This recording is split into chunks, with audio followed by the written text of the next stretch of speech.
эми шашылыш түрдө кирип туруп тиги бокс боюнча чемпионубузга азыр грамота кайгарылат экен. Ошону көрөлү.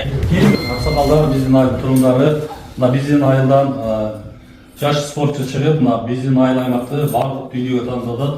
Жакында эле Азияда болуп өткөн чоң чемпионатта бокс боюнча эң жаш биздин спортчубуз барып, катышып байгелүү орунга алып келди. Ошон үчүн айыл өкмөтү тарабынан ыраазычылык айттык, куттуктап, ийгиликтер мындан ары дагы спорттук карьераңда ийгиликтер коштой берсин, айылыбыздын атын чыгарып, мыкты кыргыздын чыгар жигит болуп жүрө бер демекчибиз. Дагы бир жолу ийгилик. Ошондой эле айыл өкмөтүнүн атынан Ташкент шаарында өткөн жаштар арасында бокс боюнча Азия чемпионатында күмүш медалдын ээси Кеңешбеков Табун Нурбекович Шорон айыл өкмөтү тарабынан ага грамота менен сыйланат.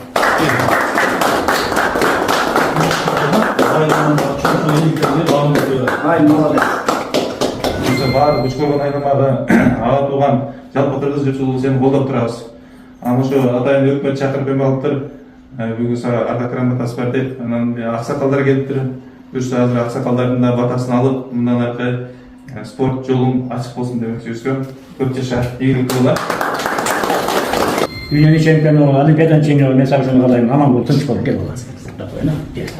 Ушул жигиттин атынан көп жаштардар өсүп, ошондой талайлуу, берекелүү, бийик жерлерге жетишин өзүң насип кылыңдар.